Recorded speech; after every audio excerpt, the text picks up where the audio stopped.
Nous avons reçu plusieurs mails d'auditeurs mécontents et en colère, comme celui-ci.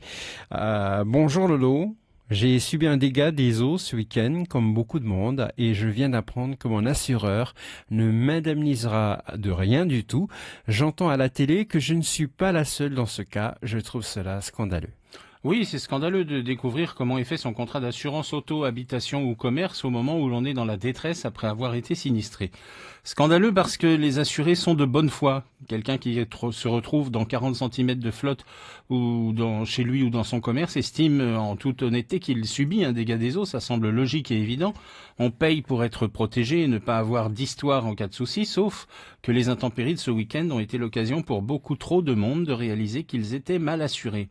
Et on leur explique qu'un dégât des eaux, c'est une rupture de canalisation dans l'habitation ou dans le magasin, ou une infiltration d'eau par le toit, mais pas une inondation, ça c'est exclu. Le but de l'assurance n'est pourtant pas de piéger le client en lui sortant l'article 23 bis alinéa 3 en page 47 des conditions générales marqué en tout petit.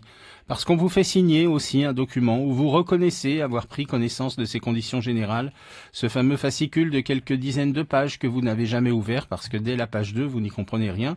C'est pas que vous êtes idiot, bien sûr que non, c'est juste parce que c'est rédigé de telle sorte que le client moyen ira rarement au-delà de l'article 2.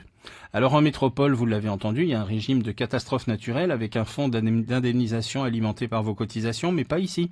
Territoire pourtant exposé aux événements climatiques majeurs. Un oubli qui pourrait faire l'objet d'une pétition pour que cela change très vite. Donc pour être indemnisé, il aurait fallu souscrire une option dont à coup sûr on ne vous a jamais parlé quand vous avez souscrit et que vous ne pouviez pas deviner. Un responsable d'assurance locale s'en tirait très bien en disant que si vous avez souscrit cette garantie, vous serez indemnisé et que si vous ne l'avez pas souscrite, l'assurance vous aidera à faire le dossier pour le territoire qui se chargera de vous rembourser. C'est quand même beauté en touche.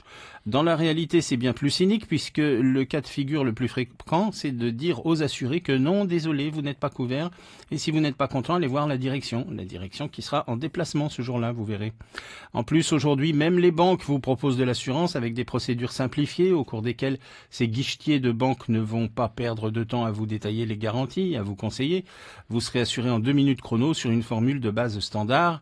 Idem au guichet des assurances locales, vous tomberez sur une jeune fille souvent charmante et souriante, mais qui ne serait capable de répondre qu'à une question sur 2 et dont la seule préoccupation c'est de rentrer chez elle à 17 heures. Donc oui, tout cela est injuste et anormal. Et encore une fois, ce n'est pas vous qui ne comprenez pas bien, c'est que tout vous a été présenté pour vous induire en erreur. Et le seul recours éventuel qu'il vous reste, c'est, outre la menace de résilier tous vos contrats si vous en avez plusieurs, de faire jouer ce défaut de conseil, une notion que n'aiment pas les assureurs et qui les fait parfois changer d'avis, mais très rarement, il faut dire la vérité. Bon courage à tous et ne baissez pas les bras face à ces compagnies dont le seul but n'est pas de vous aider, contrairement aux slogans publicitaires de certains, mais de faire des bénéfices et donc de payer le moins de sinistres possible. C'était De quoi je lui mêle avec Lolo. Merci beaucoup. Voici l'horoscope chinois.